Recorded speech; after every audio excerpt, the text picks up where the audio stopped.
The dust came before the horses. It always did out here. A brown wall rolling across the Nebraska flats like something that had made up its mind about the morning and wasn't open to argument. Then the platform. New pailboards in the courthouse square, not yet weathered into the gray of everything else in Harlan County. A crowd that had gathered to profit from the day. And then silence. The kind that fell before a verdict. Because the man they were bringing up the steps had to duck to clear the beam. Because his shoulders changed the geometry of the space around him. Because every person in that square took one step back without knowing they'd moved. Nobody bid, nobody warned her, and in the last row a woman's hand went up. The dust came first. Always did out here. Rolling across the flats of Harlan County like something with a grudge and nowhere better to be. Nebraska in the summer of 1876 didn't soften itself for anyone. Didn't apologize for the heat. Didn't explain the cracked earth or the bleached sky or the wind that moved the misery from one place to another and called it weather. Ruth McAllister knew that dust the way she knew the shape of her own hands. Not as something that visited, as something that stayed. She was up before the sun. Not because anyone counted on her for it, because the bed was wrong. Had been wrong for 2 years. James's side held a shape that wasn't his anymore. Just the memory of weight pressed into horsehair and cotton. And lying next to that particular absence required a kind of endurance she'd learned to save for daylight hours. So she rose, pulled her boots on in the dark without looking, went to the porch and stood in the gray pre-dawn and breathed the morning air until her chest decided to cooperate. 3 hens with diminishing enthusiasm. One aging horse named Buck who had developed philosophical objections to most requests. 80 acres of cracked Nebraska ground that the Harlan County Bank held a growing note on. And $16 in a tin box under the kitchen floorboard that she did not count because counting it was the same as admitting it was all there was. The paper had come on Tuesday, 3rd one. She'd known by the weight of it in her hand before she opened it, the specific heft of language that had shifted from polite to firm. She read it once, standing at the kitchen table in the early light, and did not read it again. Set it flat on the wood and pressed both palms against it like she could hold it down. Like if she held it down long enough it would change what it said. It did not change what it said. $27 in her apron pocket. That was the number she'd arrived at after an hour of arithmetic she didn't want to do. $27 and a south fence line down in 3 places and winter coming the way it came in Nebraska, without announcement or mercy or the slightest interest in your readiness. Agnes Dover had come 3 mornings back. Rode over on her good horse, because Agnes always had the good horse and the good well and the soil that the drought had roughed up rather than ruined. She settled into Ruth's one sturdy chair with the ease of a woman who considered herself a permanent fixture in whatever room she occupied. 52 years old and 4 years widowed, and she'd processed the whole experience with the brisk efficiency of someone who viewed grief as a scheduling problem. Strong backs to be had at the county auction. Agnes didn't say it unkind. Just matter of fact, in the particular way of people who weren't desperate. Men who know cattle. No fencing. You need fencing, Ruth. You need that south line looked at before the first freeze. Ruth had looked at her own hands, the calluses at the base of every finger. The crack in her right palm that never fully healed because she never stopped using it long enough to let it. James would have argued against the auction on principle. Would have had 3 reasons ready before Agnes finished her sentence. All of them principled, and none of them practical. James had believed tomorrow would be better than today, and he'd been mostly right about that. Right up until the morning the bull came down wrong and he didn't get up. He'd installed a mechanism on the well the summer before he died. Some valve arrangement to keep the water clean. And he'd died before explaining how it worked. And Ruth had spent 18 months hauling water from the creek a quarter mile away, because the solution was 20 feet straight down and she hadn't known to look for it. She missed him the way you missed a limb. The real pain and the phantom pain both occupying the same space at the same time. I'll think about it, she'd told Agnes. She thought about it for 3 days. She thought about the bank notice and the fence and the empty north barn where James had planned to expand and never gotten to. She thought until thinking stopped being the activity and going became the activity. So she went. The courthouse square in Harlan held more people than she'd seen outside of a funeral. Wagons filled every side street. The hitching posts along the main road all occupied, horses standing patient in the heat. Every man in the county with cash money and the confidence that came with it had gathered with the barely concealed energy of people who expected to profit from the morning. Ruth tied Buck at the far post under the old cottonwood where the shade was. She worked her way through the crowd slowly, knew most of these faces, nodded at a few, them. Avoided the Hendersons' eyes because they'd been to the bank the same week she had, and looking at each other felt too much like looking in a mirror that only showed you the bad parts. The platform had been built fresh. New pale boards not yet weathered into the gray of everything else in Harlan County. Bixford, the auctioneer, round-faced and damp, wearing a vest purchased in more optimistic times, was testing the podium with his fists. Two of Sheriff Clay Holt's deputies stood beside him with the practiced boredom of men assigned somewhere they hadn't chosen. Ruth found a spot at the back edge of the crowd, her $27 folded in her left hand. She hadn't planned to bid on anything, she was here to look, to be practical in the way Agnes had suggested and James would have debated and the bank notice had made non-negotiable. The first lot went fast, the morning found its rhythm after that. Rise and fall of Bixford's voice, the muttering calculations from the men with money, the particular shuffle of men being evaluated and purchased. A blacksmith, a carpenter she recognized whose work she'd seen and respected. A farmer from the eastern quarter who'd lost 3 seasons to weather and worse decisions. She watched all of it with her hands still and her $27 unspent. It was past 11 when the crowd changed. She felt it before she understood it. A collective drawing in, a silence that fell harder and faster than the ones before it. She turned toward the platform. 2 deputies were bringing Lot 17 up the steps. And the man between them made the platform boards register his arrival with a sound like a structural complaint. He had to duck to clear the wooden beam framing the courthouse awning. Not a polite dip of the chin. A real accommodation, the kind that came from long practice navigating a world built for smaller men. 6'6" at the minimum, and she knew it immediately the way you knew certain facts about terrain, not by measuring but by the body's own calculation. Shoulders wide enough that the deputies on either side of him looked like they were escorting a barn door. Arms hanging at his sides with the weight of something load-bearing. Wrists in iron cuffs, his hands the size of supper plates. Broad through the chest in a way that changed the geometry of the space around him. The kind of size you needed a moment to fully see, to take in all at once, because the eye kept finding new dimensions to account for. Not what made the crowd draw back, the burlap sack over his head. Rough cloth, off-white, stained brown-red in the upper portion, dried dark enough to have been there longer than this morning. Rope around his neck held it in place. His clothes beneath dark canvas work pants and a flannel shirt gone gray before it was torn at knee and elbow, ground in dirt that had settled over days. He stood completely still. Not the stillness of shock, not the stillness of a man beaten down into submission. The stillness of someone who had made a specific decision about how to occupy this moment, upright, patient, present to everything around him without appearing to be moved by any of it.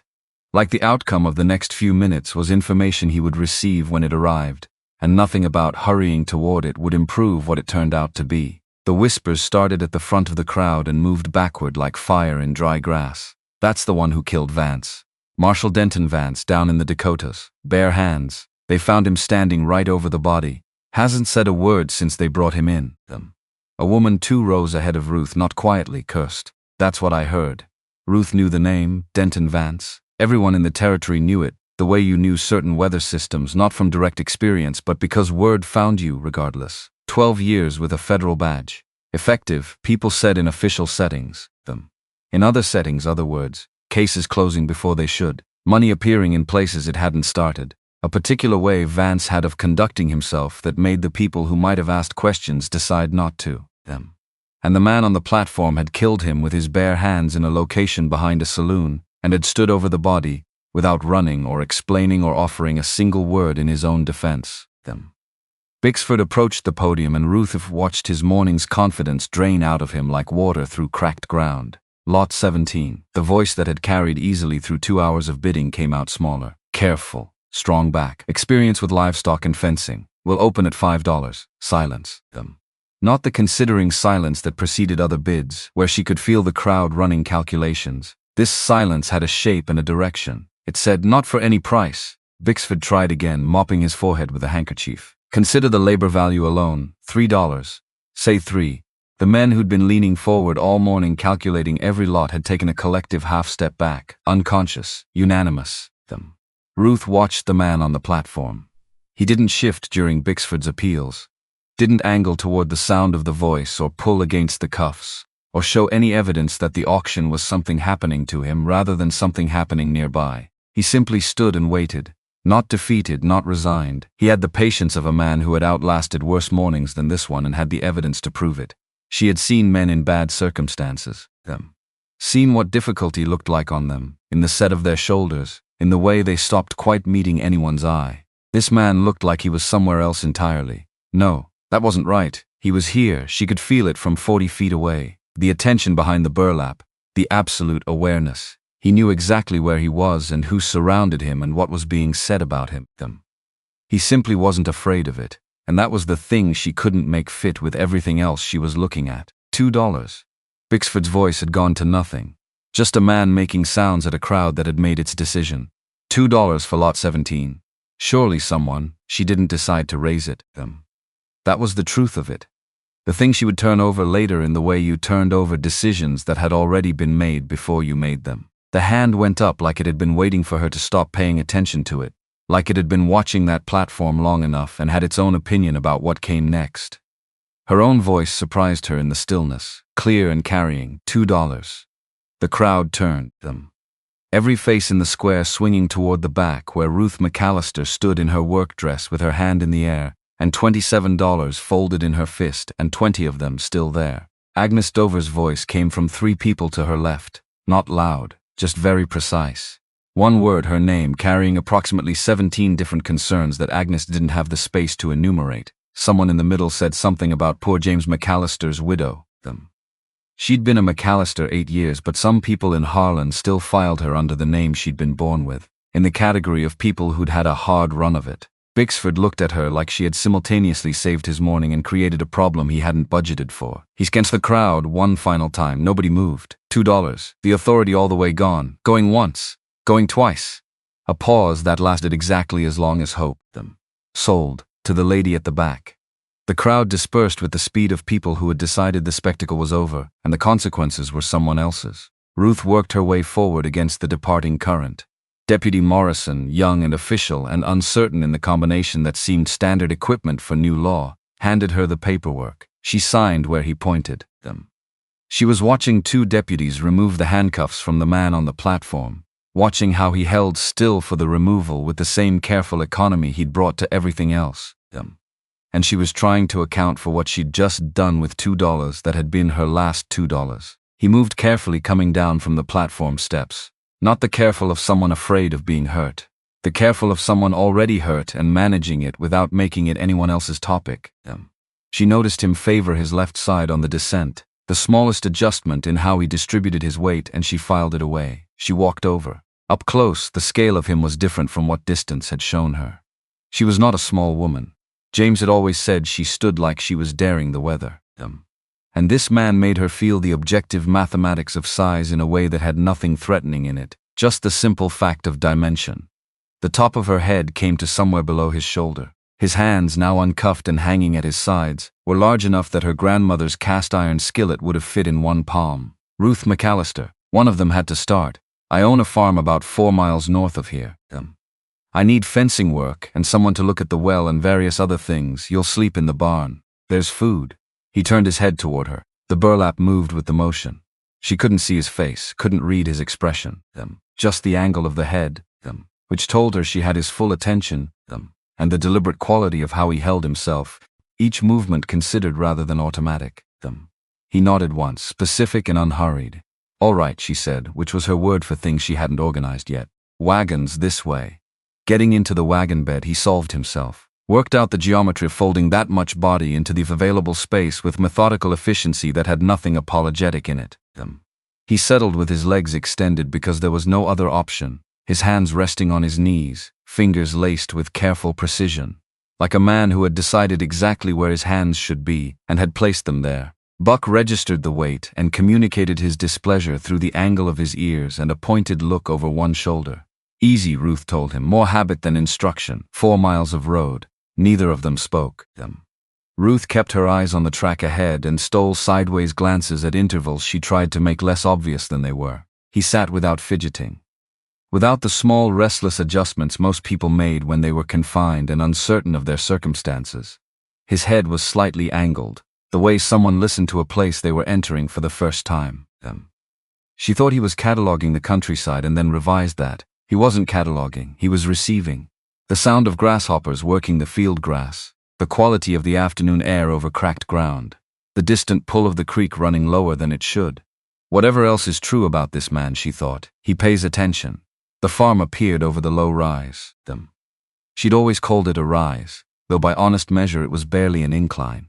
She watched it the way she'd been watching it for 2 years, counting what remained. The house standing, the barn standing, the cottonwood in the south yard putting in another season despite everything, the chicken coop listing but not yet committed to falling, and the well stone in the center of the yard dry for 18 months, which she looked at now the way you looked at a failure you'd stopped expecting to fix. She pulled Buck up by the barn. He was already out of the wagon bed by the time she turned around. She hadn't heard him move.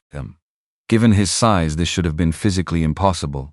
But there he stood in the yard with his head making a slow, deliberate arc, and she had the clear impression of someone conducting an assessment, not admiring, not judging them, reading the place the way you read land before you worked it. Well, first, if you can, she pointed. South fence line is down in 3 places. Barn is where you'll sleep.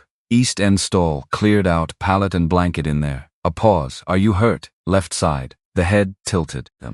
A silence, then a small, precise shake. Not quite denial, more like it doesn't factor into what happens next. All right, she said. She went inside and put water on for coffee and stood at the kitchen window while it heated and watched him cross the yard to the well. He stood over the stone rim with his arms at his sides and his head down. The posture of a man in a specific conversation with a problem. Then his hands went to the rim and he leaned over it and stayed there for a long while. Something about watching him. Something she recognized and couldn't name yet. She made the coffee. When the sun dropped toward the hills, she carried a cup out to the barn along with a tin plate of beans and cornbread. He was in the east stall, sitting against the wall with the pallet and blanket untouched beside him. The posture of someone waiting to find out whether stopping was permitted before making himself comfortable. She set the cup and plate on the stall edge. He looked at them, or she assumed he did. The burlap still covered everything. More in the morning, she said. She was at the barn door when she turned back. Some instinct she hadn't consulted with her rational mind, the kind that had been keeping her alive in small ways for 32 years. You don't have to keep that on, she said. Not here. She stopped. Didn't know how to finish the sentence without making it condescending. Not going to tell anyone. Not going to treat you like a problem. Not going to pretend there isn't a person under there. Just, she said.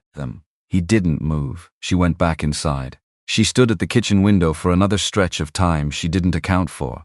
Watched him there in the barn doorway he'd eventually moved to, the burlap still in place, his face turned toward the low hills to the west where the last light was going out over the grass.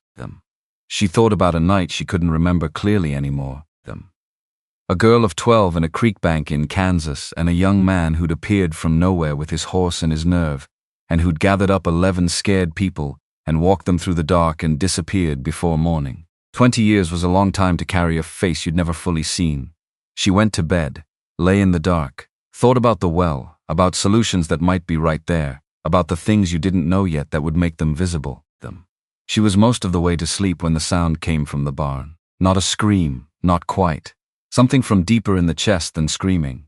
The sound a body made when the waking mind had been keeping everything organized and the sleeping mind gave up on the project. It went on for a short time and stopped. She lay still and listened, and the night was quiet again. She pulled her boots on, crossed the yard in the dark and sat down on the ground outside the barn door. Not inside, just outside, close enough that if he woke, he would know the sound had traveled and someone had heard it and hadn't gone away. She sat there with her back against the warm barn boards and listened to the night do what Nebraska nights did, an owl working the south field, the creek running its low sound from a quarter-mile away, stars so thick up there it looked like someone had spilled them. The boards behind her had held the day's heat and released it slowly, the way old wood held things longer than you expected. After a while she heard movement inside, the careful reorientation of a large body waking in a space it was still learning. Then through the barn boards, low and rough with exhaustion, "I'm sorry. You don't apologize for that." She said it to the yard in front of her, to him through the boards behind her. "We all carry things into sleep. That's not an apology situation." A long pause. "Were there 11?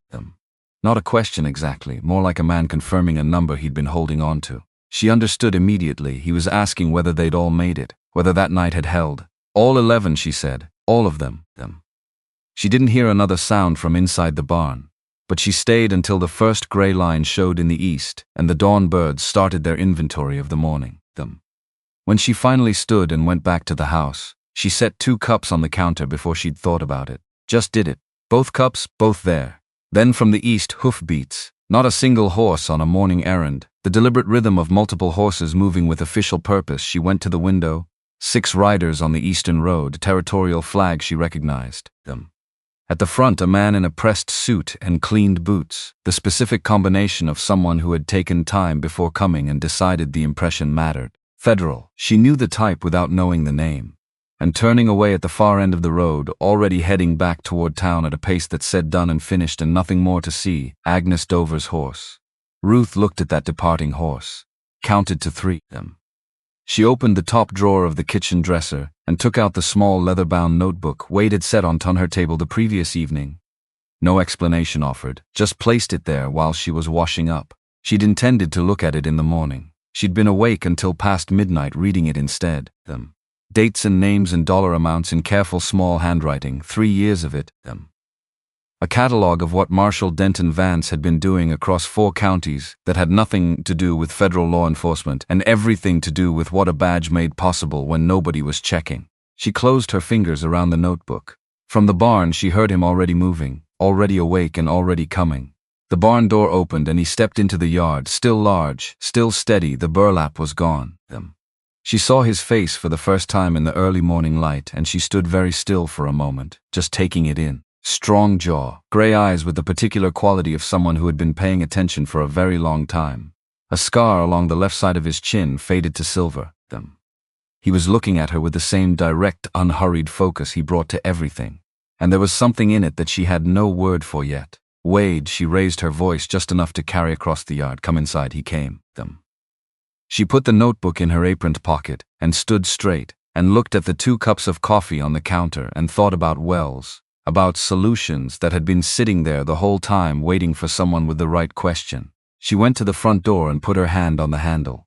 The riders were already at the fence line. Marshal Fletcher Dunn entered Ruth McAllister's front room the way federal authority entered small spaces, not loudly, not with theater, but with the settled weight of a man who believed the room had been arranged for his arrival. He was 40 or so, dry-faced, suit pressed, boots cleaned. He'd taken time this morning, had decided the impression mattered. 6 riders stayed outside.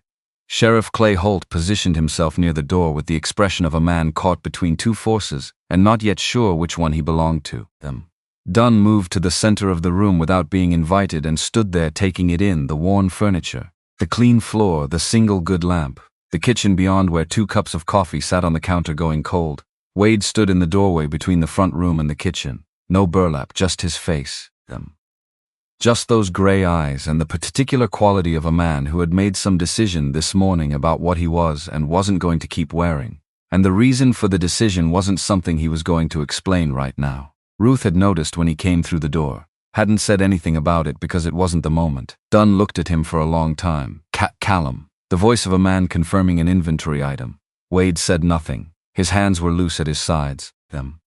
His feet planted with the patient solidity of someone who had been in rooms like this before and had learned that the first person to speak from a position of uncertainty generally ended up with less than they started with. You understand why I'm here, Dunn said. Still nothing, not defiance. Defiance had a charge to it, an active current. This was something quieter. The deliberate economy of a man who had made a specific decision about what he would and wouldn't volunteer, and who intended to hold to it, regardless of how much official weight was brought to bear. Dunn turned to Ruth. Ma'am, I need you to step outside while we... Simple. Placed on the floor between them like something that wasn't going to be moved. Dunn looked at her with the minor recalibration of a man whose next 60 seconds had just rearranged themselves. This is my house, Ruth said. That's my front room you're standing in without being asked. I bought this man at a county auction with the last money I had, and he's been working my farm since. And if you have things to say about him, you can say them where I can hear them.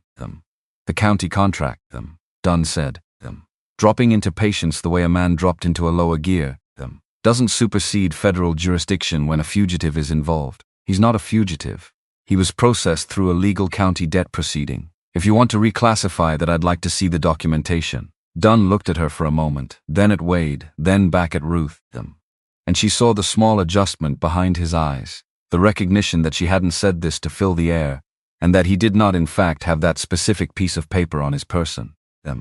I have a federal warrant, he said. I know you do. Ruth reached into her apron pocket. I saw the one at the hardware on 3rd. She set the notebook on the side table between them, not gently, not as theater. Set it down the way you set down a tool. Here. This is what we're working with. I also have something you don't. Dunn looked at the notebook, looked at her, looked at Wade. He picked it up. The front room went quiet in the specific way of rooms where something was being decided. Outside, one of Dunn's horses shifted against its rein and the leather sound came through clearly, which meant everything else was very still. Holt at the door stopped shifting his weight.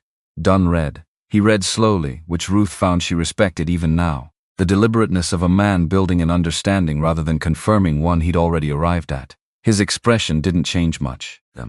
But his left hand flattened on the notebook's cover partway through, pressing down, the physical translation of arithmetic going wrong. 3 pages in, he stopped. These are allegations. These are dated records with named parties and specific amounts, Ruth said. Written over 3 years by someone with direct knowledge of the transactions. What they become is a function of whether anyone investigates them. I have no way to verify. One of those names is George Alderman. She watched his face. There. A flicker, brief and immediately controlled. Who operates a freight business out of the South Quarter and paid Marshall Vance $43 in November of last year for continued operation without official interference. Page 3, second entry from the top. Dunn did not look at page 3. Where did this come from, he said carefully. Ruth looked at Wade. And Wade, for the first time since any of this started. Since the auction platform and the barn and the yard and the 2 cups of coffee going cold on the counter. Spoke in full sentences. In a voice that was the same low instrument it had always been, but with something different in it now.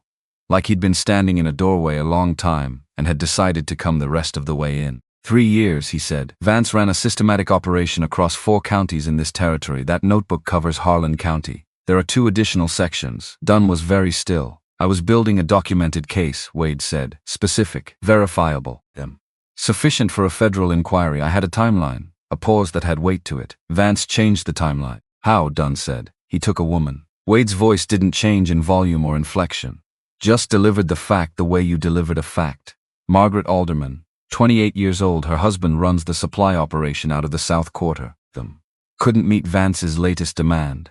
Vance took Mrs. Alderman as what he called collateral. The word came out flat and precise, stripped of everything except what it was. He intended to hold her until the debt was paid. I went to negotiate. I had my own money, not department funds, my own, and I offered it, A pause. Vance wasn't interested in the money by that point. He was drunk and he was interested in something else, and he described what that something else was in specific terms because he thought it was funny. The room absorbed that. It wasn't funny, Wade said. Another silence. There was no time for a report, he said. No time for a wire to Denver and a response and proper authorization. There was time for one thing. I handled that one thing. You killed a federal marshal, Dunn said. I stopped a man who was going to harm a woman he was holding against her will, Wade said. He was wearing a federal badge while he planned to do it. The badge was not relevant to what I was stopping. The silence that followed had a different texture than the ones before it. Not assessment. Not the mechanical turning of official gears. This was Fletcher Dunn sitting in a stranger's front room in Harlan County, with 3 years of documented corruption in his hands, and the understanding settling into him that the case he'd ridden out here to close was not the case that had actually occurred. Why didn't you tell this to anyone when they arrested you? Dunn said. Not accusation. Something quieter. The beginning of an accounting. Because the notebook wasn't complete, Wade said. The Harlan County records were the only portion I had fully documented. If I'd identified myself and my assignment, anyone connected to Vance in the other counties would have had time to disappear before those sections could be verified. He met Dunn's eyes steadily, and because nobody asked why, they asked if I'd done it. I had. That was the question on the table. Dunn looked at him for a long moment. Nobody asked why. No, Wade said, they didn't. Ruth watched Dunn absorb this. The specific weight of a man recognizing a procedural failure that had a face now, and a farm it had been sleeping in, and a woman who had paid $2 out of her last money to make sure it didn't disappear into the county auction system and out the other side. I'm taking him into custody, Dunn said finally. Protective, not as a condemned man, while I verify what's in that notebook. Ruth felt the distinction land, heard the difference between those two positions, and filed it. She looked at Wade. He was looking at her with the attention that had stopped being unreadable at some point in the last 24 hours. Not strategic now. Not the careful assessment of a man rationing what he revealed. Just looking at her, the way a person looked at another person when they had run out of ways to be measured about something, and what remained was the thing itself. He looked at her, and the looking was deliberate.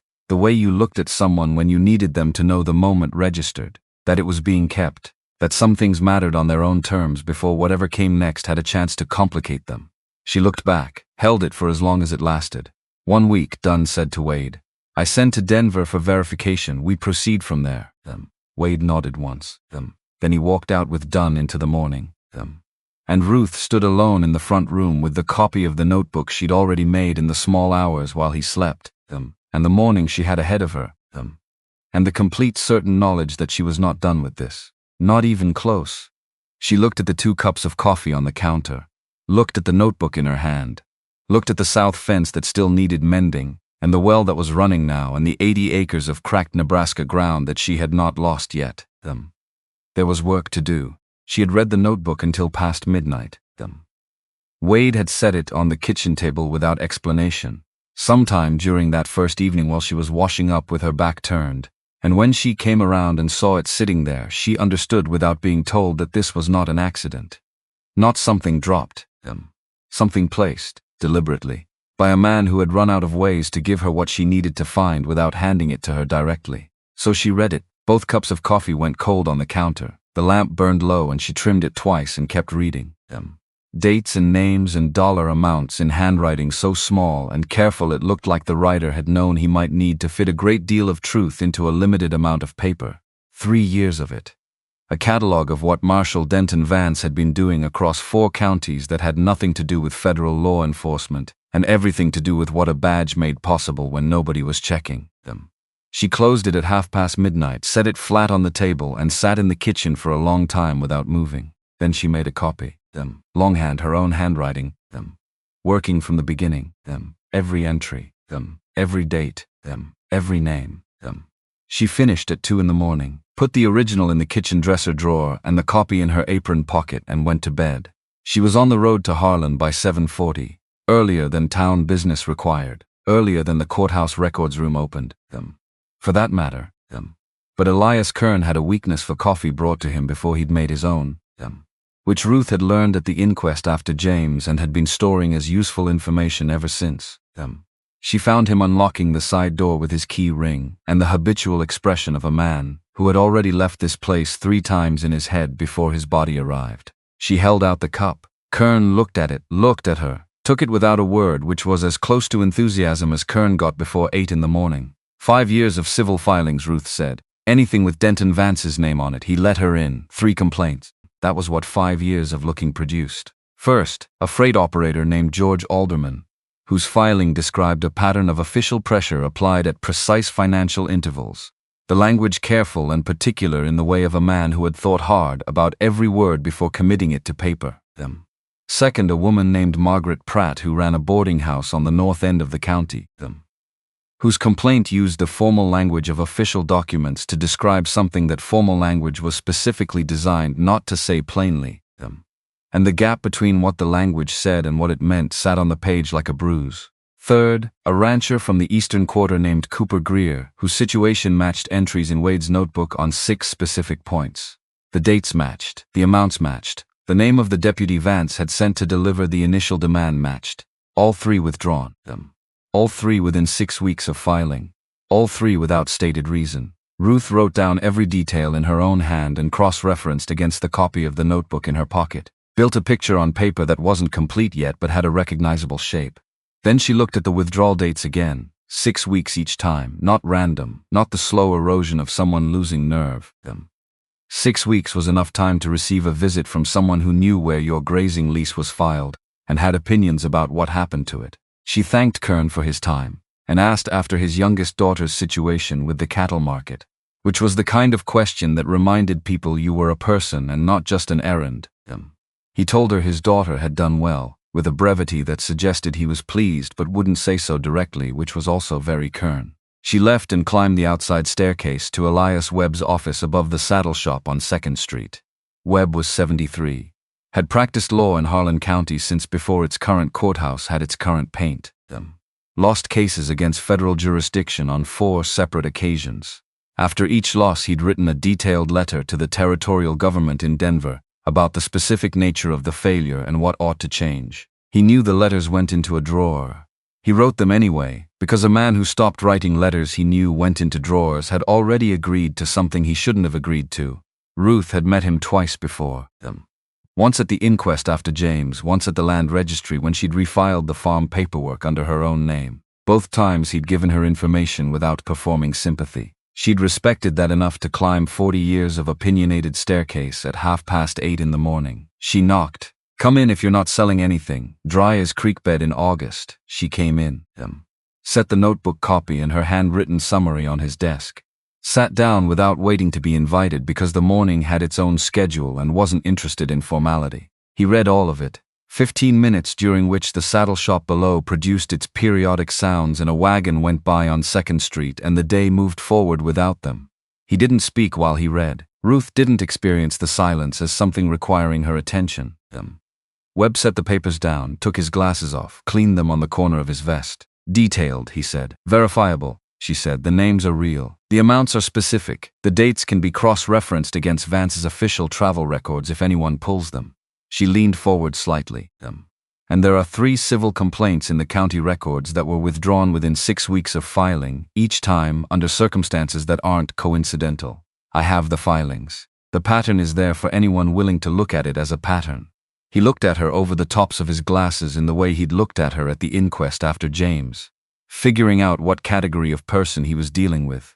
"What do you want me to do?" he said. "File a formal request for inquiry with the Territorial Justice Committee, based on the documented evidence.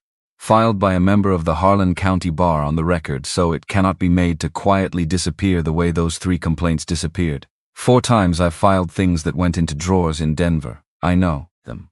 I have no particular reason to expect this time is different." "No," she agreed. "But the evidence this time has a specific shape that the others didn't. And you have a witness, which is me, who was present when the man who collected it explained exactly why he collected it and how Vance operated.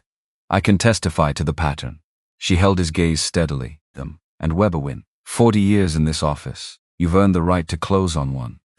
A silence in which Elias Webb appeared to make a decision. Not dramatically. Just quietly. The way a man of 73 made decisions. By letting them settle into the correct position. "Come back at 2, he said. She came back at 2.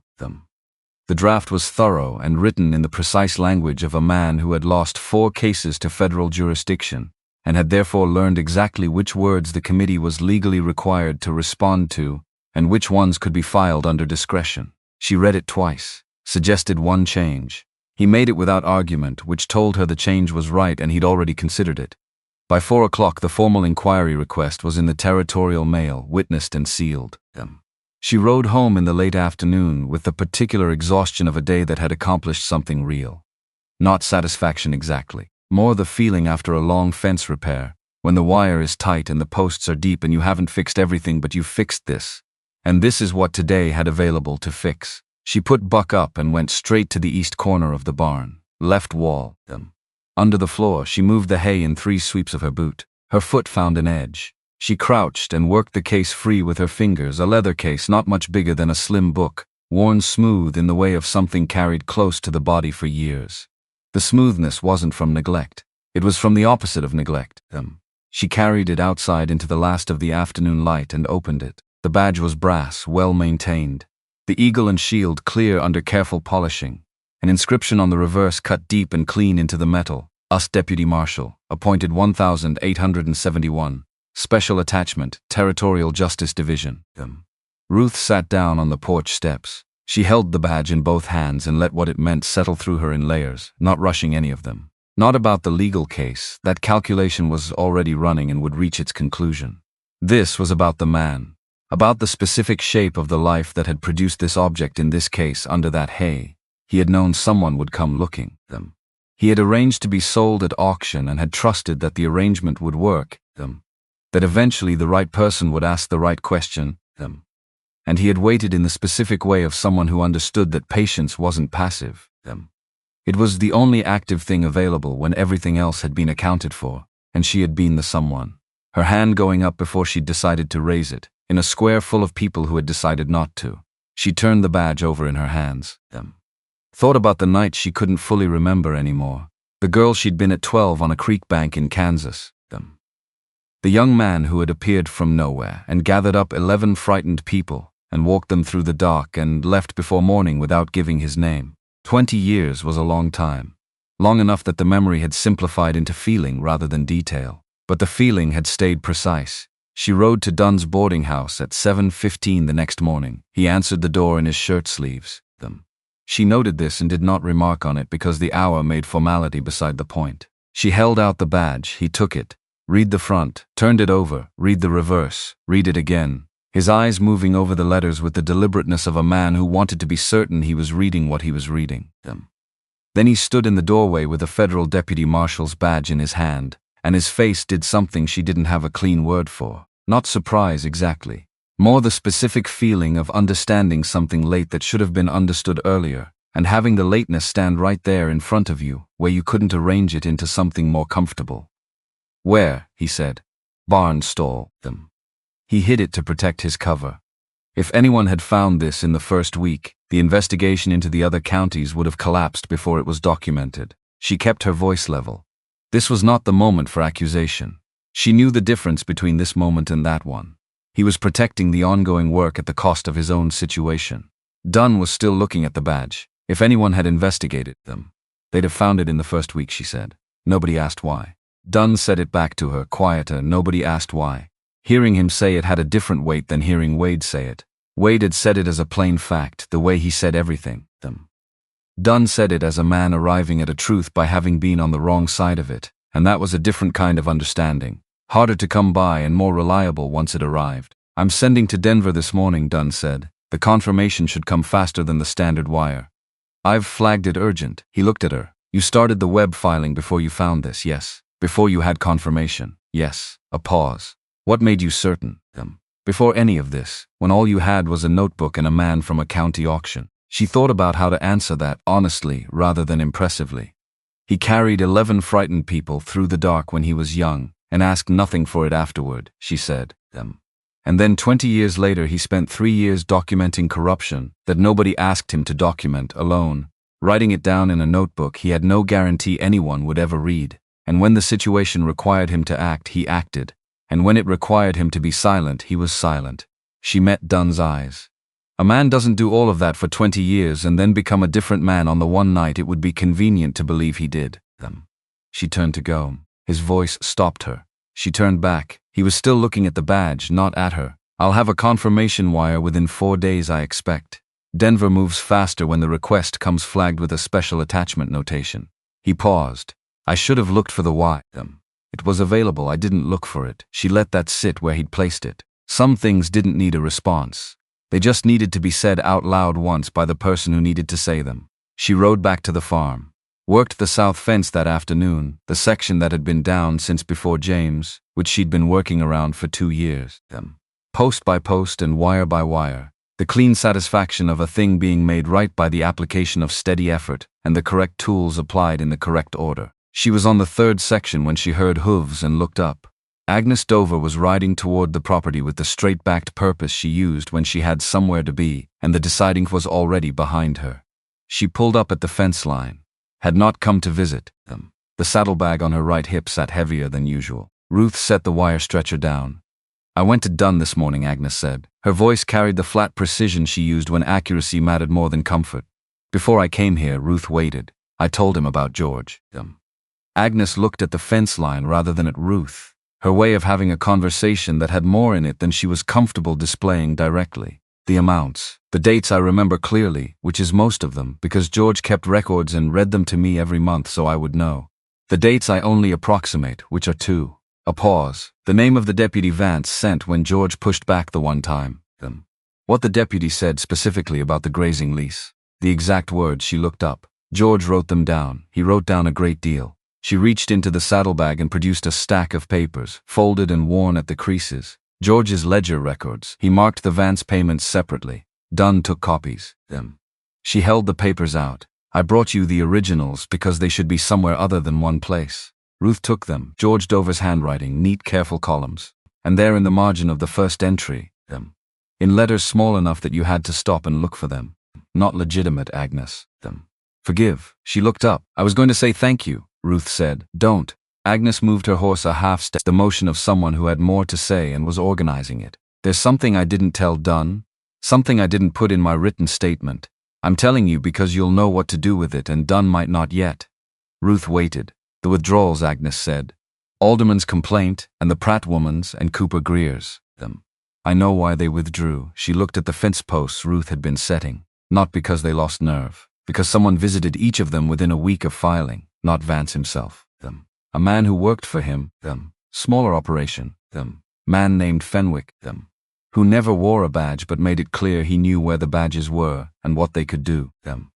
He visited each of them and explained that the complaint had been noted and that Vance had a long memory and a particular interest in businesses that made use of county road access and water rights. She looked at Ruth directly. Fenwick is still in the county, runs a dry goods operation on the east end of 4th Street, has been here the whole time. Them.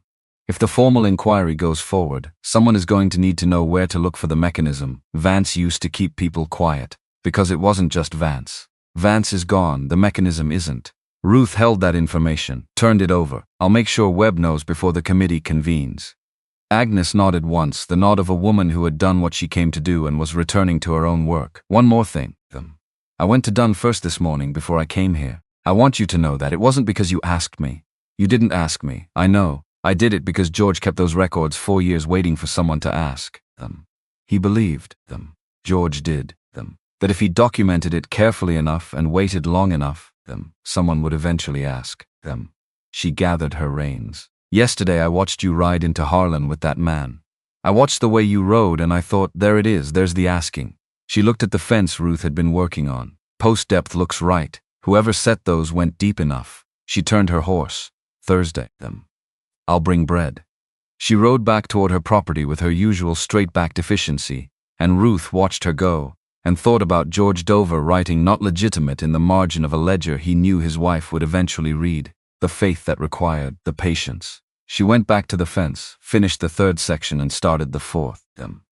The Denver wire came on the 4th day, which was faster than Dunn had estimated, and which Ruth took as confirmation that the special attachment notation on Wade's record had moved things in Denver the way Dunn had said it would. She was in the south field when Holt rode out with it, and the fact that Holt came himself rather than sending a deputy told her which direction he'd been moving in his own reckoning about this situation.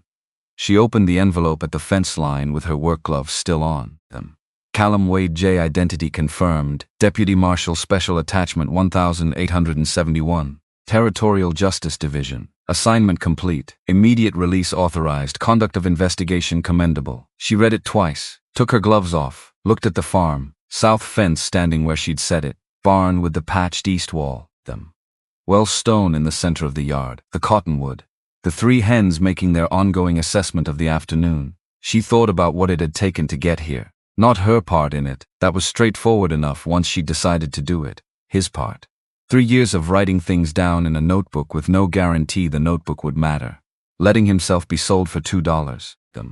Trusting that patience was the only currency that held its value when everything else had been stripped away. She put the wire in her apron pocket and went inside and made coffee. Set 2 cups on the counter. Stood in the kitchen in the late afternoon and waited, and the waiting felt different from the way waiting had felt for 2 years. Not the waiting of someone sitting next to an absence. The waiting of someone who knew what was coming and had simply to let it arrive. She heard them on the road before she saw them. 2 horses unhurried. When she went to the porch it was Dunn and beside him. No cuffs. No escort. No arrangement of official constraint around him at all. Wade Callum on a horse moving at whatever pace he set. He wore his own clothes. The badge was back on his vest. He carried a leather saddlebag she hadn't seen before, new or near enough, the kind of bag that held the equipment of someone who had made a decision about duration. He looked the same, he looked different. She needed a moment to locate the difference and then she found it. The thing that had been held at a particular tension for as long as she'd known him, the managed quality, the careful distribution of what he showed and when, had resolved into something else, not relaxed, something more permanent than relaxed. Like weight that had been carried wrong for a very long time had finally found the position it was meant to occupy. Dunn dismounted at the fence line and tied his horse to the post with the gesture of a man who would be here briefly and then leave. He walked to the fence. The department's formal commendation will follow by post, he said to Wade. Then to Ruth. The South Boundary Correction Webb mentioned the Vance land registration issue from 1874. I've flagged it with the Territorial Land Office. They'll prioritize it. The man fence. Agnes Dover's information. I've already sent a second wire. Ruth looked at him. He'd moved faster than she'd expected. Which meant he'd been thinking about it since Agnes told him, and hadn't waited for Ruth to bring it to Webb first. Thank you, she said. Dunn looked at them both with the expression of a man who had updated his understanding of a situation and arrived at a version he could respect. He untied his horse. You know where to find me. I know where I'll be, Wade said. Dunn mounted and rode back toward Harlan without ceremony. Wade watched him go, then turned back to the farm, and Ruth watched him look at it, the well and the barn and the fence line standing, all 80 acres he'd walked the perimeter of before the hearing, and she saw him add it up, He came through it, She latched it behind him, and they walked across the yard in the afternoon light, and Buck in the pasture raised his head, looked at them both with the measured regard of an animal deciding how much energy this development warranted, and went back to the grass. The highest form of approval Buck offered anyone. Inside, the 2 cups of coffee were still on the counter. She'd made them fresh when she heard the horses on the road, and they were the right temperature now, which felt like the kind of small precision the day had earned. She handed him one. He took it with the careful appreciation of someone who had learned not to assume simple things were permanent.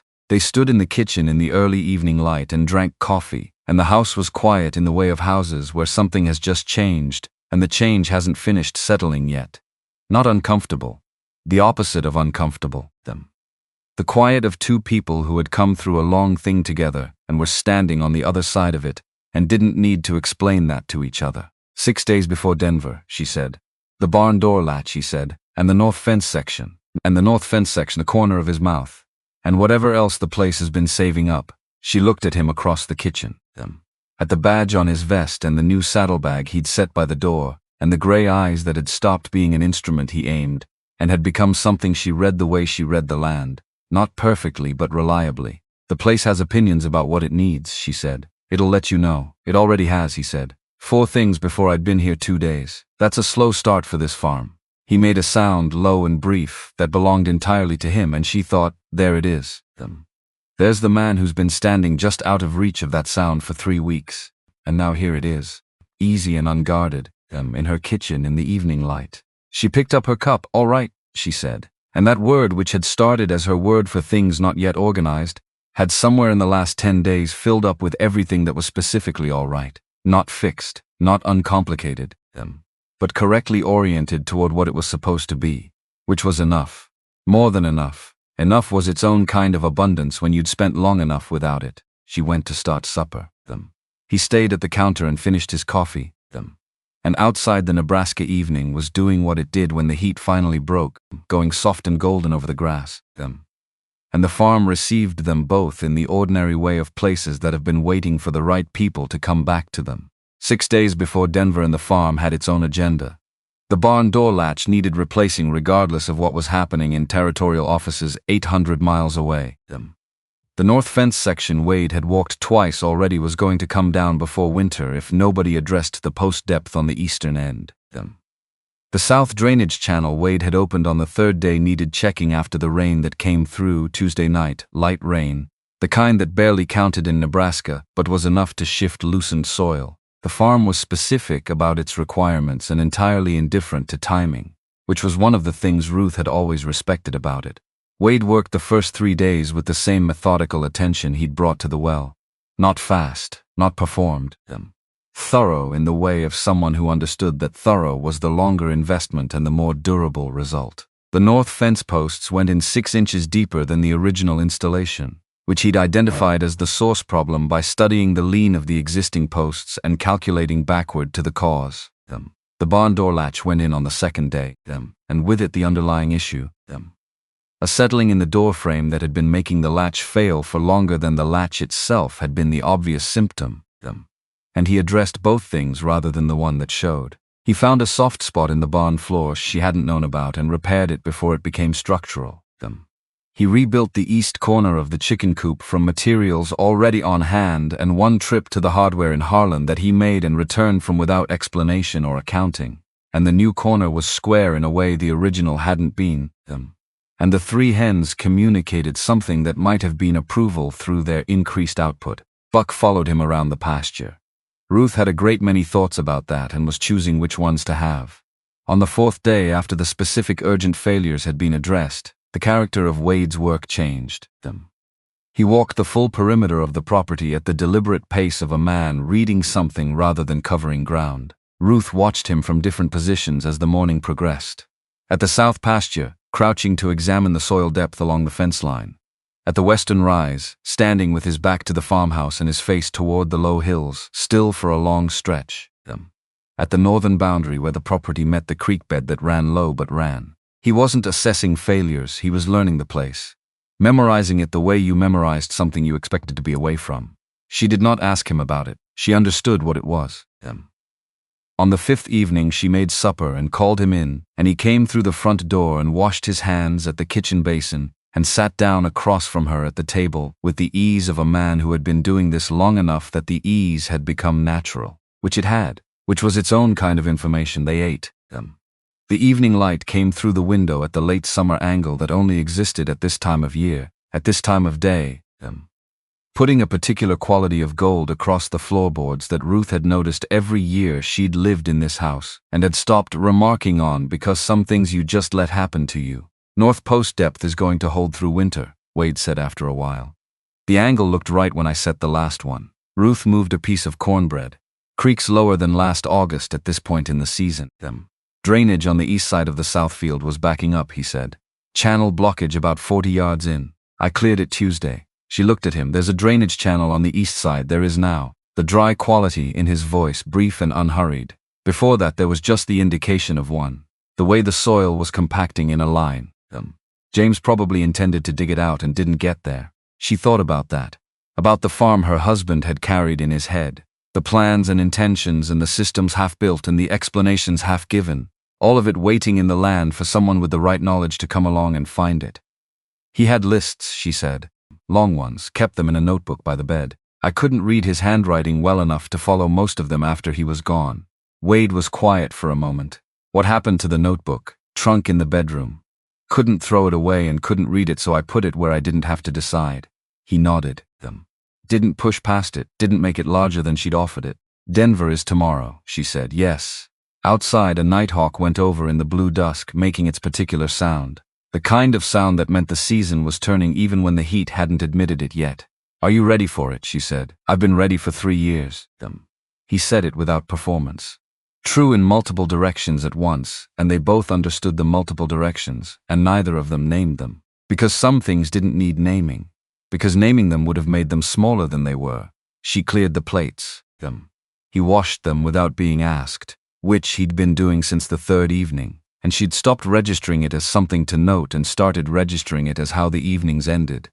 The ordinary accumulation of a shared routine, which was its own kind of claiming even when neither party put a word to it.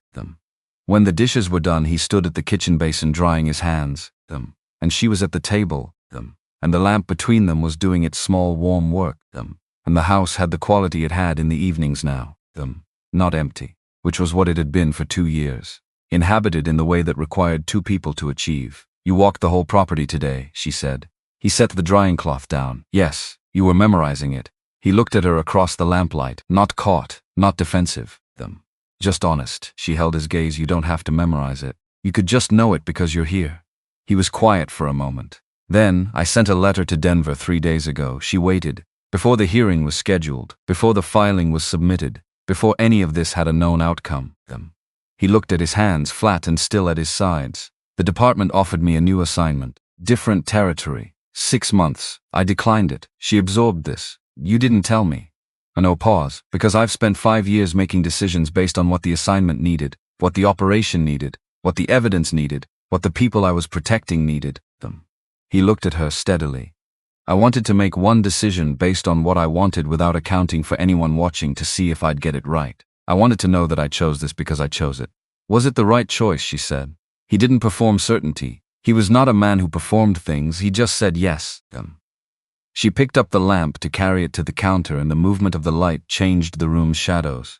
And outside, the Nebraska dark was doing what it did at this time of year. Going deeply and completely dark the way it only went when the moon wasn't yet up and every star was available. All right, she said. Which meant yes. Which meant I know. Which meant all the things that word had accumulated into, since she'd started using it as her word for the things that were specifically all right. The morning of the hearing came with the specific clarity of days that required something from you. No meteorological distinction from ordinary mornings. Just ordinary, the sun doing its reliable work. But something in the quality of attention the day demanded that made the edges of things sharper than usual. Ruth wore the dark blue wool dress she'd worn to church the last time she'd gone to church. The dress you wore when the occasion required you to be taken seriously by people who didn't know you well enough to take you seriously on your own evidence. It still fit. She'd always been built for work, and work didn't renegotiate your measurements. Wade wore his own clothes, clean, the vest with the badge. He'd shaved, which she noticed without remarking on, because remarking on it would have required her to account for the noticing, and she was saving her accounting for things the day actually required them. They rode into Harlan together on their horses, which was the practical arrangement, and also something else she filed under things to examine later when she had the bandwidth. The courthouse square was full in a way that had nothing to do with official notice. Harlan County was a community of people who didn't need a formal announcement to know when something official and significant was in motion. And the combination of a federal committee arriving from Denver and the formal web filing had moved through the county the way information always moved through small places, faster and more completely than anyone had explicitly transmitted it. She recognized most of the faces. The Henderson family, who had looked at her with weary sympathy since the auction, and were now looking at her with something she didn't have time to interpret. Sam Pryor from the hardware on 3rd. Elias Kern from the records room, which meant the records room was unstaffed today and Kern had decided this was worth it. Agnes Dover at the corner of the courthouse steps in her good dress with her saddlebag over one arm, wearing the expression of a woman who had made her decision and was here to execute it and would not be entertaining second thoughts. Webb met Ruth at the courthouse door. His best suit, which was very good. The suit of a man who'd bought it for a different kind of practice and had ended up in Harlan County with it, and had continued maintaining it because that was what you did with things of quality. Ready, he said. Yes, she said. Wade came through the door behind her. Webb looked at him the way he'd looked at Ruth at the inquest after James, assessing what category of person he was dealing with. You'll sit at the right table. You won't speak unless Aldridge addresses you directly. When he does, answer what he asks and nothing extra. Wade nodded once. Then Webb turned to Ruth. I'll call you, he said, when the moment's right. This surprised her, and the surprise must have shown because Webb said, I've been doing this 40 years. I know what closes a case. You have the sentence that closes this one. I'll call you when it's time. Inside the hearing room, every seat taken and people standing at the walls. 3 men from the Territorial Justice Committee at the long front table with the upright posture of men aware they were on someone else's ground. Aldridge in the center, compact, waxed mustache, the specific demeanor of a man who had conducted many proceedings and had developed opinions about how they ought to go. Dunn sat to the side in the position of participant rather than authority, and he'd pressed his suit, and he looked less certain than he'd looked in Ruth's kitchen, which she chose to read correctly, not as weakness but as the honest adjustment of a man who had updated his position based on new information and was living inside the update. Wade sat at the right table beside Webb, hands flat on the table surface, relaxed in the way of someone who had been in high-stakes rooms before and had found that trying to see everything was less effective than being ready for whatever came. Ruth sat in the first row. From here she could see the committee table, Wade's profile, Dunn's face, and the room without turning her head. Aldridge called the proceedings to order with the cadence of someone who'd done this many times and had a professional relationship with the sound of his own authority. The documents came first. Webb presented the notebook, formatted into a proper exhibit with a cover page and numbered entries, the work of a man who had lost 4 cases against federal jurisdiction and learned exactly which forms the committee was required to respond to. Dunn presented the Denver confirmation wire and read it into the record with the flat efficiency of a man fulfilling an obligation he'd identified as the correct one. Aldridge asked questions, good ones. She revised her assessment of him upward as the morning progressed. He wasn't looking for a way to close the proceeding quickly.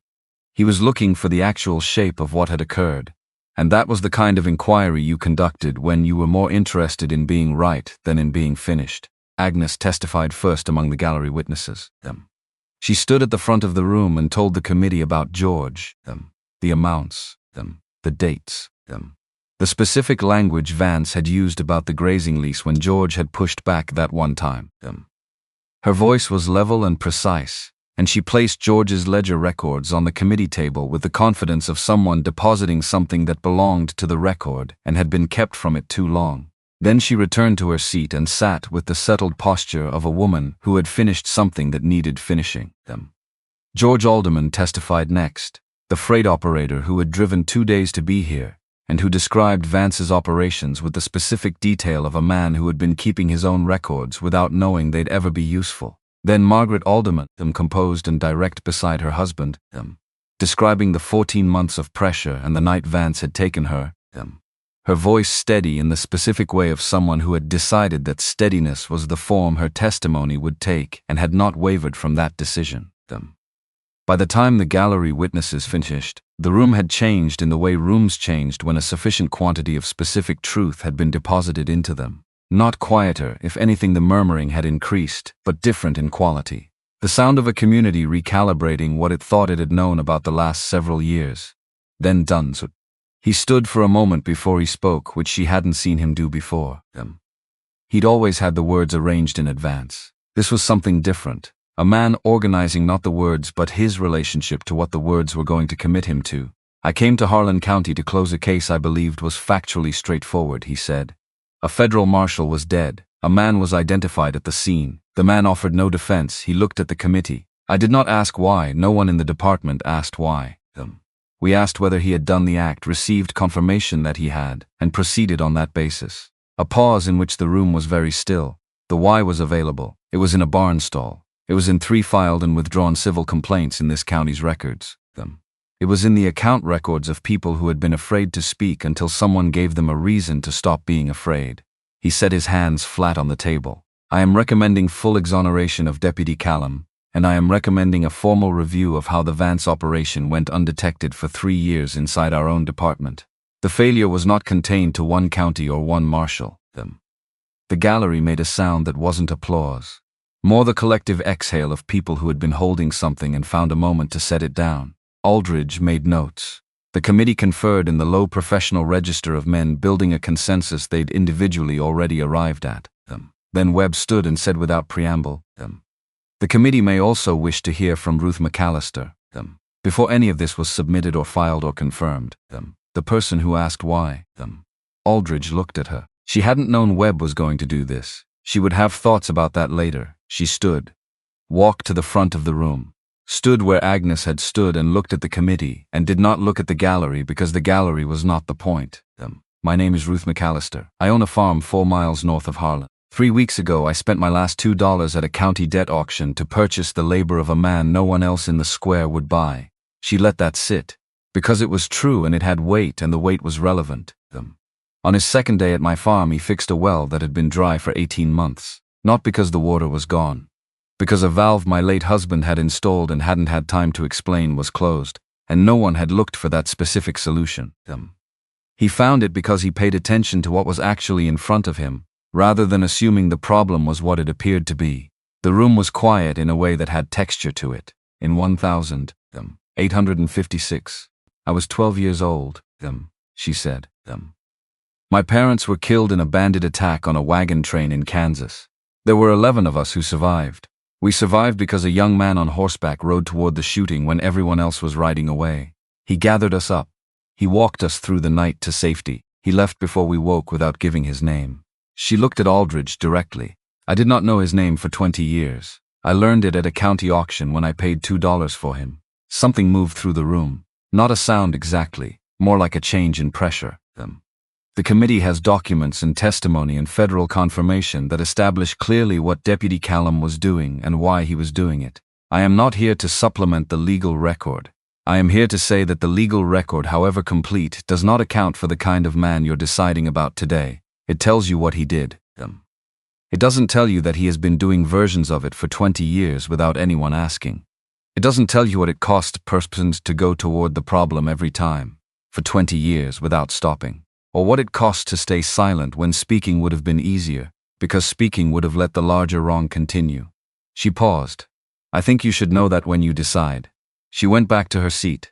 The room was quiet for a held moment, and then it wasn't, not loud, but alive in the way of a space where people had heard something they recognized as true and were responding to the recognition the only way available to them, which was by breathing differently and shifting in their chairs and looking at each other with the faces of people who had just been told something they already knew but hadn't previously been able to say. Wade was looking at her from across the room. Not the strategic attention she'd first learned to read in him, not the deliberate patience of someone outlasting a circumstance. Just looking at her the way a person looked at another person when they had used up all the ways of being measured about something, and what remained was the thing itself. She looked back, she held it. Aldridge called a brief recess, 15 minutes. Ruth stayed in her seat. Agnes appeared at her elbow and sat down in the chair beside her without invitation, which was so thoroughly Agnes that Ruth felt something loosen in her chest she hadn't registered as tight. You didn't warn me, Agnes said quietly. Webb didn't warn me either. Agnes looked at the committee table where Aldridge was conferring with his colleagues. You held up well, thank you. That's an observation, not a compliment, I know. Thank you anyway. They sat together in a silence that was comfortable, the way silences were comfortable between people who had been through something adjacent and had come out knowing where each other stood. Agnes said, after a while quietly, George would have wanted me to do this sooner. The flat certainty doing more work than usual. He kept those records because he thought someday someone would ask. Nobody ever asked. Someone asked, Ruth said. Yes. Agnes looked at her hands. Someone did. Aldridge came back. The committee settled. The room went attentive. 9 minutes.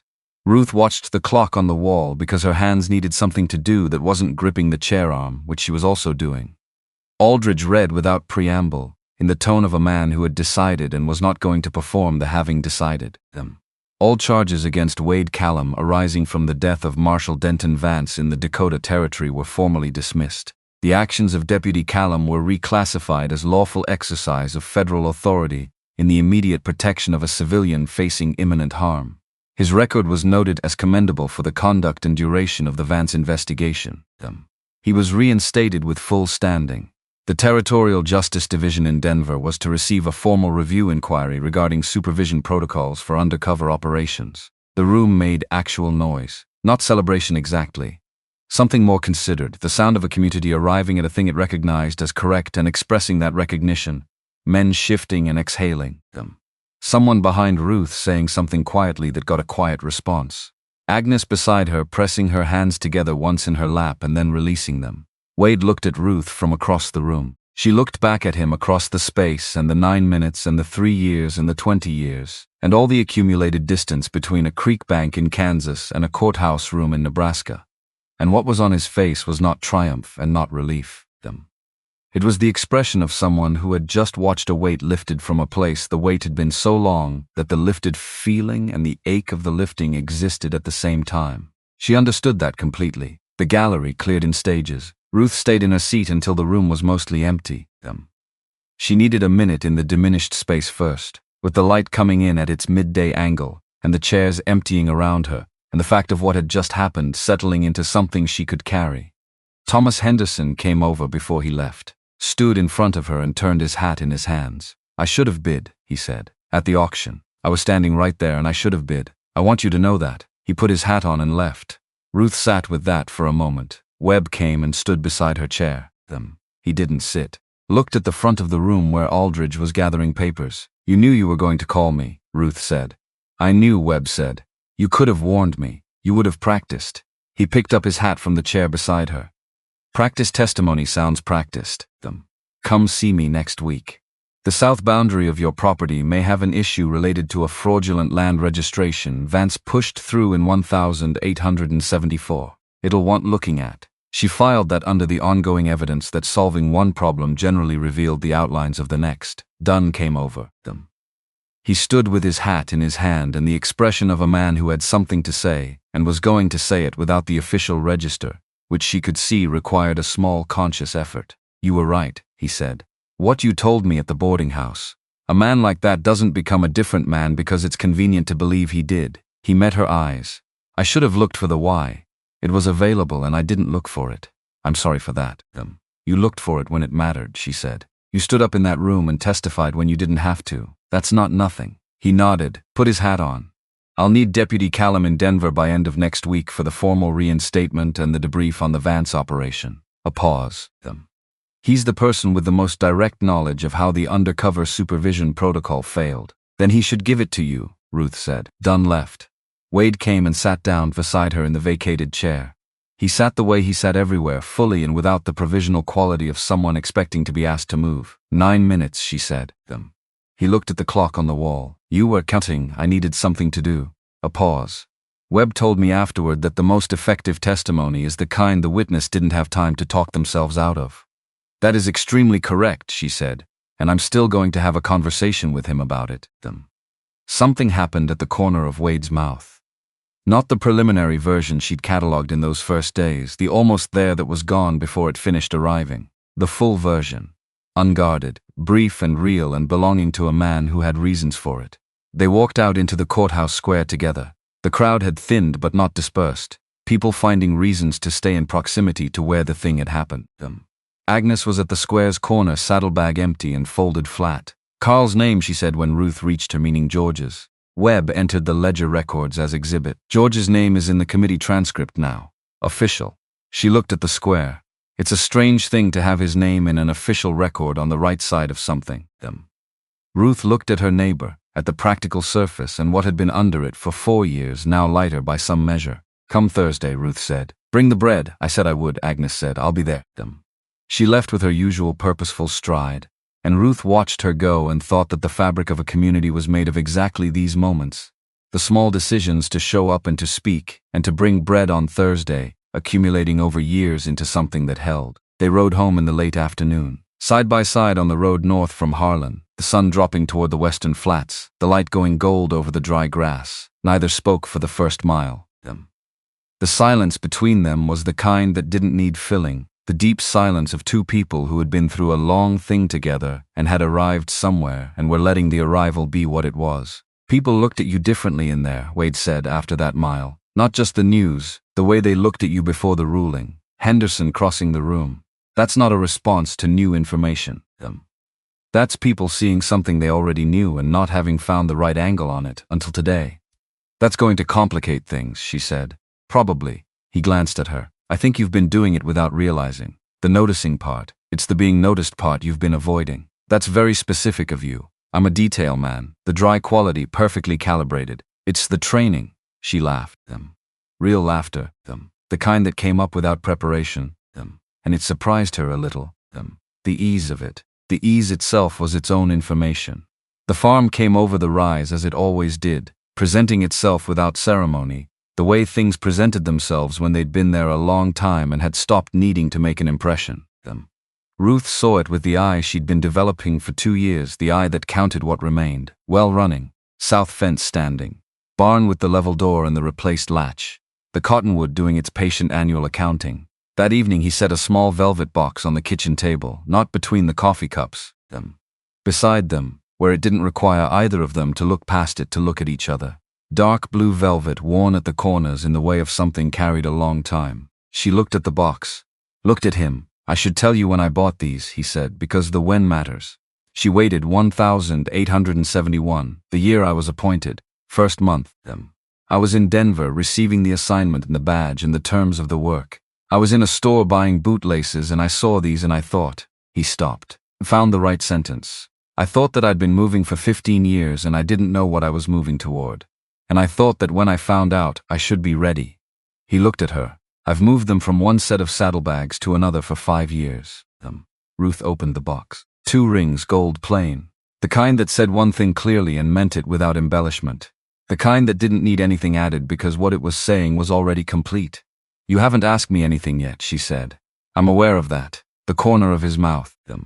"I'm working up to it. Take your time. I'm not going anywhere." He looked at her across the lamp and the TIFF table, and everything between the auction square and this kitchen, the well and the hearing room and the 9 days, and all the mornings and evenings accumulated into a life they'd been building without naming it while they built it. "Ruth McAllister," he said.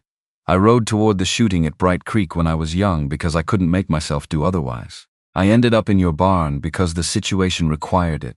I stayed in your yard because I wanted to. A pause that had the weight of a man being precise about something that mattered. I want to stay in your yard for the rest of the available time. That's what I'm asking." "That's a good asking," she said. "Is it enough of one?" "It's exactly enough," she said. She took the smaller ring out of the box and placed it on her finger. He placed his on his own. They looked at each other over the lamp in the kitchen of the McAllister farm. And outside the dark was doing what it did when the sky was completely clear. Opening all the way up. Every star available. More than you could count and more than you needed. The wedding happened 3 weeks later on a Thursday, because Thursday had become the day things happened between this farm and the people connected to it, and there was no reason to abandon that pattern for something as significant as a wedding. Agnes came with bread and the settled presence of a woman who had decided her position relative to Ruth McAllister and was not revisiting it. Webb read the ceremony in his best suit because he was licensed to do so in the territory and had suggested it himself with the quiet satisfaction of a man intending to close the year on a win. Holt came and stood at the edge of the porch with his hat in his hand and the expression of a man who had gotten to the right side of something eventually and was giving himself partial credit for the eventually. Dunn rode in from Harlan unexpected, tied his horse at the fence post, walked up to the porch with a pie from the bakery on 2nd Street, held in front of him in the manner of someone who had decided to come and had made the correct practical decision about what to bring them. He set the pie on the kitchen table and came back out and stood in the yard for the ceremony with his hat at his side, which was the most informal Ruth had ever seen him, and it suited him considerably better. Webb read the words in the evening light, the words that had been said in every territory and state and piece of open ground in this country for a long time, because some arrangements required formal acknowledgement, and the acknowledgement was part of what made them real. When Webb reached the relevant closing instruction, Wade looked at Ruth the way he'd looked at her at the fence gate coming back from the hearing. The look of a man arriving somewhere he'd been trying to reach and had reached. He kissed her once, brief and certain and warm, and from the front row Agnes said in her carrying voice, "Well, finally." Laughter from all of them, even Dunn, even Holt. The specific laughter of people who had been through something together and come out the other side with enough left to find it funny. November came. Nebraska November without apology. Ruth knew on a Tuesday morning, knew the way her body reported certain things before her mind had been consulted, the specific quality of knowing that preceded confirmation certain before it was verified. She let the day have its ordinary shape and waited until supper, when the plates were cleared and the coffee poured, because some things belonged at the table where they were both in the habit of being honest. Wade was across from her, both hands around his cup. "I've been thinking," she said, "about the North Barn addition." He looked up, the full attention she'd learned to read as him fully present to something rather than managing it. "The design," she said. "I think it needs adjustment." He set his cup down. "Why, because by June," she said, "you're going to need space for something that isn't hay or tools or a horse." The kitchen was very quiet. She held his eyes. Not performing steadiness. Just steady, which was what she was. He stood up from the table, not leaving, coming around it, sitting in the chair beside her, which was not where he sat, which was a choice. He put his hand over hers on the table, flat and careful and warm, the hand that had fixed the well and carried 11 people through the dark and placed a ring on her finger. "June," he said. Around then. He looked at their hands, at the kitchen around them, the window with November pressing at the glass, the lamp, the 2 cups that had been 2 cups every morning and every evening since he'd come back through the gate. "I'll start on the addition next week," he said. "I want to look at the foundation first." "There is no foundation," she said. "There will be. The dry quality surfacing, brief and real. That's how you start them." She looked at him, the jaw and the gray eyes, and the particular something that appeared when it suited, and thought about creek banks and valves and notebooks and all the solutions that had been waiting in the dark for someone to arrive with the right question. "You're going to be all right," she said. The sentence came up without planning, the way true things sometimes did. He went very still. Not the managed stillness, not the patient kind. The stillness of someone who has just received the exact right thing at the exact right moment and is holding it without intermediary. Yes, he said. I think I am. Outside, the November wind moved over the 80 acres of the Callum farm, which was also the McAllister farm. Both names belonging to it now the way both people belonged to it. And made its low sound against the barn boards and the rope on the windlass and the south fence standing straight in the dark.